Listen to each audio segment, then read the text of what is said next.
they are optimistic on the capex plans going ahead and believe that in the second year of the newer facilities is when they're expecting a break-even, while in the initial year it could be a bit negative for the company. But that's the case for all the hospital counters. The long-term growth trajectory still remains to be positive. But moving on, and let's revisit the big story of the day. The massive bomb blast near the Red Fort metro station has shattered the peace of the capital and put all security agencies on high alert. Delhi police has registered an FIR under the Unlawful Activities Prevention Act and ordered the closure of gates 1 and 4 at Lal Killa metro station, citing security concerns. Public movement has also been restricted as a precaution. The Home Minister is also chairing a meeting with key security institutions. Let me take it across to Samir, who is joining with the latest on this one. Samir.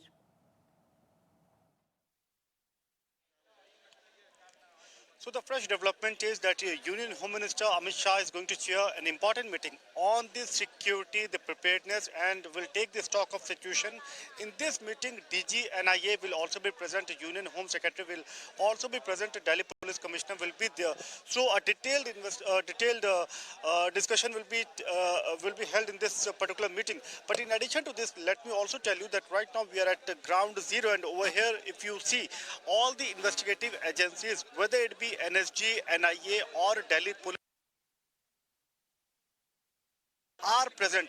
As of now, the entire focus is on to get the forensic evidence. The white tent to see is the spot where the blast took place. If you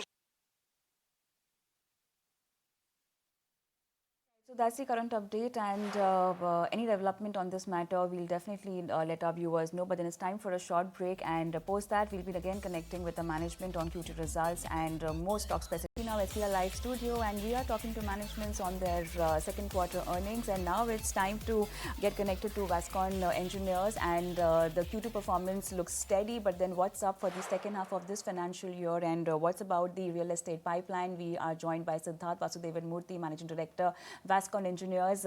Hi, morning, and welcome to the show. Let's just talk about the revenue front, because the revenues has grown decently year on year. But then what about the sequential performance that looks slightly flat? How would you like to review it? Any specific reasons for the muted growth out there?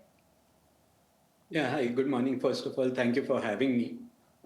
We have grown not just in revenue, but also in the bottom line by 15% when you compare our quarter two last year to this year.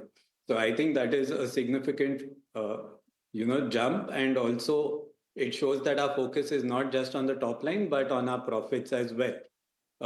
Typically, the first half of the year has always been a little slow compared to the second half, predominantly due to the monsoon weather in the country as well as the festivals. We typically do very well in the third quarter and fourth quarter, and you can see that in the trends that we have seen in the past. And I think those are self-explanatory for itself. So we're very excited for the coming 2 quarters of this year. All right, great to know that. But what's the visibility in terms of the numbers for the second half, since you are positive on that? Any number that you can share with us, and based on the current execution rate of your order book? Yes, so the total order book at this point of time is over 3,500 crores. And typically, on a thumb rule basis, we end up executing around 1/3 of this every year. So as the order book increases, and our target for the next 2 quarters is to bring in orders to the tune of around 1,500 crores. So we'll see significant push in the revenues as well. Siddharth, on the profit front, which definitely looks improved significantly, are these growth levels sustainable? What's the trajectory out there? So one of the things that we have really focused on is the profit. And we have been very picky on the kind of work we choose and the clients that we're working with. So if you see our client base at the moment, we have clients such as Vedanta, Capgemini, and we've recently even signed an MOU with Adani. On the public sector side, also we're working with just a few public sector players like Airports Authority of India and we're doing hospitals across the country. So these are very public sensitive projects where time is of the essence, and this is where we thrive as well. So we are very positive that our margins will be maintained. All right, so definitely, and although your we've seen EBITDA margin has not seen very high growth, but what is the sustainable operating margin that you project for the EPC segment and the real estate segment going forward? Any specific targets or guidance out there? Yeah, so generally, what we're looking at EPC is in the range of around 10% is where we would ideally like to be. And we're working hard to ensure that we get to those numbers. In real estate, we would be doing around 25 to 30%, margins. So yes, those are numbers we'd be happy with. That's great to know that. But with respect you did affirm to the long-term targets of 4,000 crores of EPC order book and 2,500 crores of real estate projects by FY27. Any fresh take here? Yes, so we have been bidding, and like you all know, we have signed an MOU with Adani as well, which we have not got into our order backlog at this point of time. So as this fructifies and numbers start adding up, we would be touching those numbers. On the real estate front, we have 4 projects in the pipeline, which we haven't announced yet because they are in different stages of approvals, and we would like to announce them only when we have all our approvals in place. That also does not form part of our current order book. So as and when these are ripe for execution and ripe for bringing into market, that is the point we'll be taking them on into the order book. Sure. Siddharth, you've also recently collaborated with Adani Group for improved executions. Can you tell us more about the scope of this new partnership? So we have signed an early stage MOU with Adani, where we would be doing the entire design and then post that the execution of their projects, predominantly in Mumbai. And we've given a press release to that extent. Yes. And lastly, what is the planned capex for the rest of the year, and what are the plans to fund that? So in the EPC business, we do not require much of capex because we take advances from the client, and we already have a strong strong assets in terms of what we require for execution. So EPC does not really require so much. The only thing that we require are the non-fund based limits for our bank guarantees, and we've just bagged around 50 crores from IDFC and HDFC as well. So we've tied up those limits for EPC.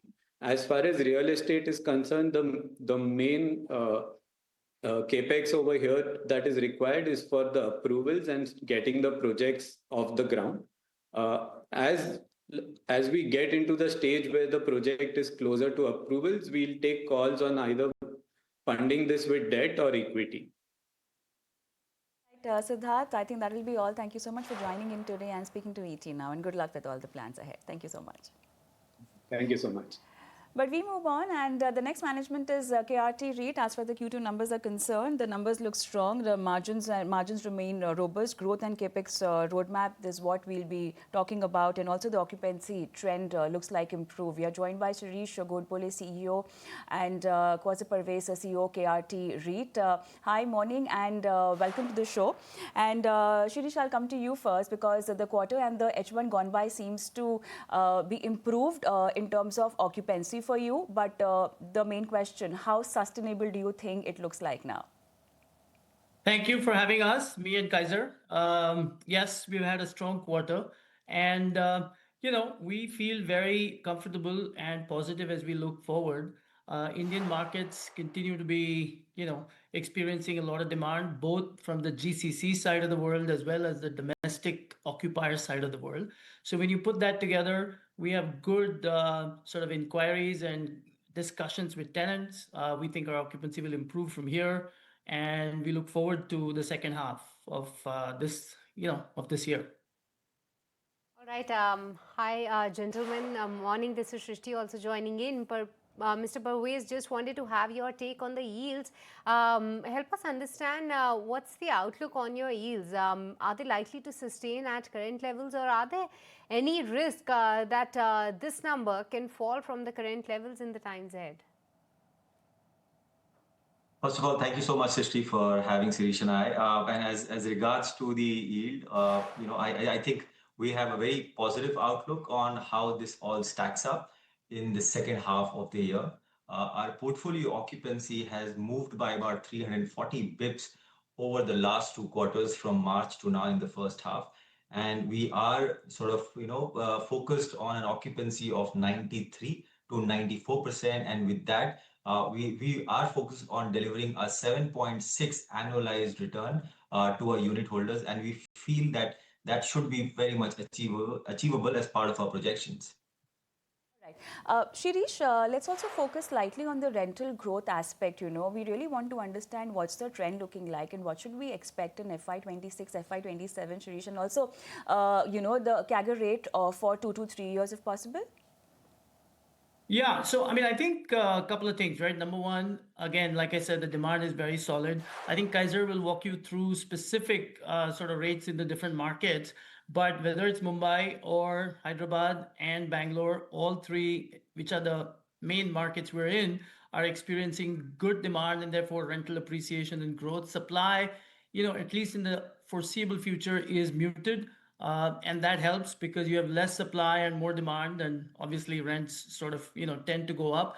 And as far as CAGR, we're very positive for our future growth because there are 3 or 4 different avenues, right? Number one, our rents in place are 20% plus below market. So as 1.5, 1.7 million, I think that's the range of square footage that comes up each year, comes up for renewal and for releasing, we are very confident we can achieve and take that kind of appreciation, 20% every time a lease comes up. So that's exciting and positive. We also have 1,000,002 square feet under development that is going to get delivered in the fourth quarter of this year. So by March 2026, we have development that we can take on, and so on and so forth, right? We're also looking for acquisitions as we go out and do inorganic acquisitions. So when you put that all together, we continue to think that we can grow this, distribution that we have over a period of time, and are optimistic as we look to FY27 and FY28. Kaiser, maybe you can give specifics on the rents and appreciation by market. Just to put this in perspective, we have done 1.8 million square foot of leasing in the first half. And that has come at a blended spread of 29%. And we have been able to really actualize 8% premium to the market rent. So, and that's exactly to the point what Sirish was making, that our market rents are 94 rupees as compared to our in-place rents are 94 rupees as compared to the market rents of 115 rupees, which is a 22% difference. So we think that we are very well positioned to able to actualize those mark-to-market potentials as we go along from one quarter to another quarter, especially in a very buoyant demand cycle and a very tightening phase of the Indian office real estate. All right, but along with that, Mr. Parvez, help us with the outlook on the debt levels as well. Any plans to reduce that? Any risk on refinancing? And what's the outlook on the fall in the debt cost? Yeah, so in the first half, we have already booked a significant drop from the 8.6 to 7.4% in our rate of interest for the debt. Having said that, we are the lowest LTV across all our peer group of 18% LTV only in terms of our total debt exposure to our asset value. But with that being said, we'll continue to sort of look at the whole declining interest rate scenario. A significant part of our debt is in the floating stage, and we'll continue to explore the possibilities of the optimal mix of fixed plus interest in terms of what works out best in order to ensure that our tax efficiency of our dividend structure continues to be as optimal, because keeping the right stage of or the right amount of debt is equally important to ensure that we give a most tax efficient dividend payout to our unit holders. All right, gentlemen, I think that will be all. Thank you so much for taking time out and speaking to ET now on the result fronts. Thank you. Thank you. Thanks for having us.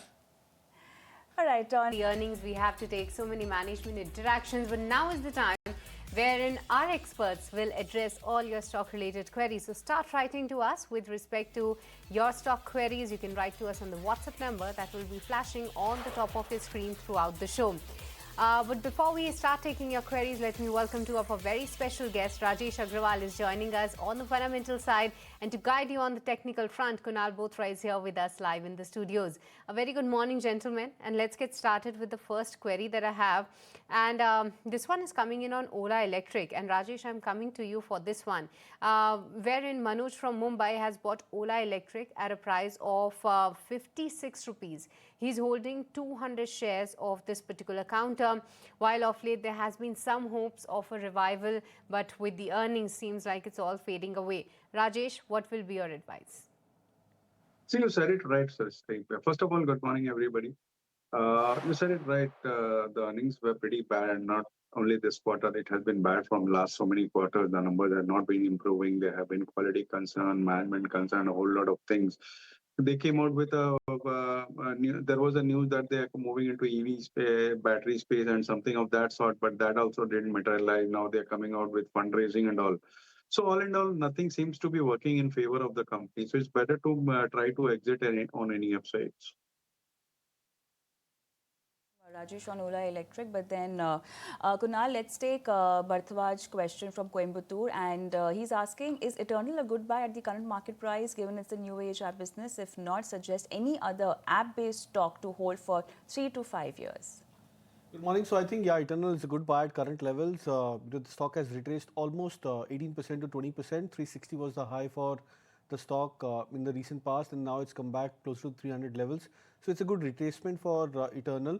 But I would suggest keep some powder dry in case if there's another level of correction where the stock comes closer to 285 or thereabouts, then you can look to add or accumulate further. But yeah, I think looking at the longer term charts, the way the stock has behaved in the last 8 to 10 months, I believe that it's a good territory where you can look to start buying Eternal from a longer term perspective. You can start at current levels, as I said, and closer to 285 is where you can look to buy the additional tranche. All right, that's the take coming in on Eternal. But Rajesh, the next query is coming in from Krish, and this query is specifically for you, coming in on JK Cements, where he has bought 29 shares, but buy price is 6,723 rupees. He wants to have a long-term outlook on this one, probably for the next 3 years. What will be your advice, Rajesh? See, we are very bullish on the entire cement pack as such. If you look at the infrastructure growth, the real estate growth going on in the country, cement is going to do well. The numbers were little subdued in the recent past for the almost everybody because of the monsoon season, but going forward, things are going to look better. And as far as JK Cement is concerned, it's one of the biggest player in white cement, and that's one of the premium products. They're doing very well. The numbers have been good. So at these levels, if by any chance it corrects to around 5,000 odd rupees, that would be a great level to add more. But somebody holding for 3 years, for a period of 3 years, one can continue to hold. All right, so that's a take coming in for JK Cement. But then we have a live viewer online, Mr. Ram from Andhra Pradesh. Morning, Ram. How are you doing today? Yeah, fine. Thanks for asking me. How are you? Doing good. Thank you so much. You want to ask your question? Yeah. Sure. Go ahead. So I have Chambal Fertilizers, 68 shares on average price of 616 rupees. Okay. Almost 25% loss. So can I average or can I exit?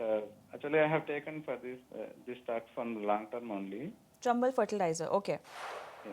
All right. You want to hold on for how many years more? Maybe 2 to 3 years. 2 to 3 years. You don't have any other holding as far as AMC holdings are concerned? AMC? Yeah, HDFC, AMC and Nippon India? Yeah. You have those? That stocks also. Sure. And those also you want to hold on for how many years? 2 to 3 years? Yeah, 2 to 3 years. All right. So it's a long-term horizon, but let's get a take. Kunal, I'll come to you. So first, let's talk about HDFC AMC and Nippon India. 660 is bought and 4050 HDFC AMC again for 2 to 3 years, including Chambal Fertilizer. See, long-term wise, they are attractive, where you can continue to hold on to both of these names, HDFC AMC as well as Nippon India. Consistent performers. We expect that these stocks, they tend to move in tandem with the market performance and the market mood. And wherever the markets have done reasonably well, or at least the sentiment has started to look a lot more positive, we've seen the AMC stocks performing very well for themselves. So I think in that context, I would suggest a hold on HDFC AMC as well as Nippon India. For Chambal Fertilizers, now since you've purchased at higher levels, the stock is down around 20-25% from your purchase price. I actually believe that at current levels of 400 thereabout, Chambal Fertilizers is entering into the oversold territories on the weekly, monthly charts. So this could mean that potentially next month onwards, you might see the stock trying to form a bottom for itself and then trying to get back into recovery mode. So I would sense that maybe at 5% to 7% lower levels from the current price is where you can look to accumulate further for Chambal Fertilizers. So you can, that will help you drop down your average price quite substantially. And whenever the stock comes back into a recovery phase, I would believe that there is a very strong probability that it may come back towards at least 550 to 600 levels potentially over the next 18 months. So that's the take coming in on both of these counters. We hope that this helped resolve your query. But with this, Rajesh and Kunal would like to thank you for taking the time out and helping our viewers resolve their stock-related queries. This was all the time we had for the queries section. But interesting news flow with respect to the mutual fund data. The AMFI has released its numbers, but we'll discuss all of that just after this quick break.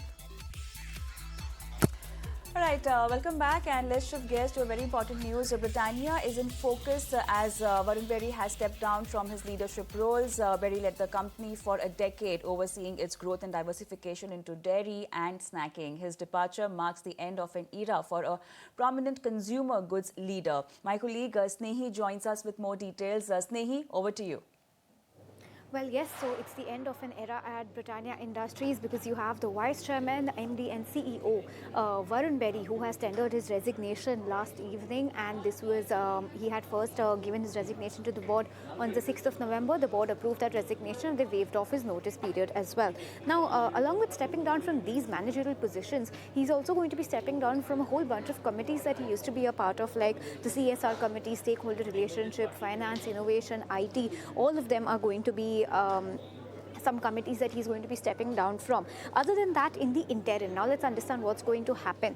Executive Director and CFO Natarajan Venkatraman has been appointed as the interim CEO of the company with effect immediately. Now, this is only till 15th of December.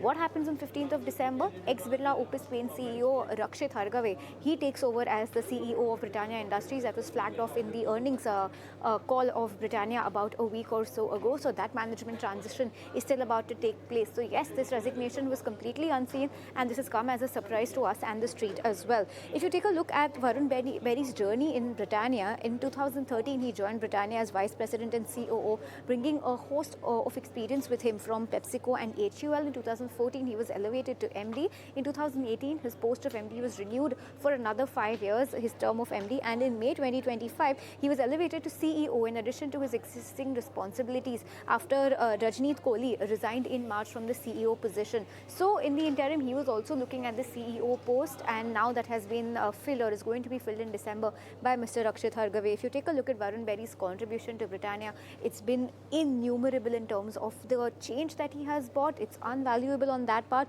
He's revamped business operations. He's focused on margin efficiency, and margins from FY13 when he joined were at 7%. They've gone to more than 18% right now. So big jump coming in margins under his leadership. He expanded the product portfolio category not only into biscuits but out of biscuits into dairy, into bakery segment, and remember, cheese as a segment for Britannia also came under him. Most importantly, Britannia became a part of the Nifty 50 group of stocks under his leadership, although Britannia is no longer part of the Nifty 50 list right now. He strengthened Britannia's distribution, brand building, and a local management team that he wanted to build. So lastly, if you take a look at Britannia's stock price move since 2013 when he was appointed, that has grown at a CAGR of 31%. So big moves coming in, and yes, surprise resignation on the street. The stock is reacting to that as well. Thank you so much, Snehi, for getting us all those details. With this, viewers, we are completely timed out in this edition of Buy Now Sell Now. It's a goodbye from me and Kavita and the entire team who put the show together. Thank you so much for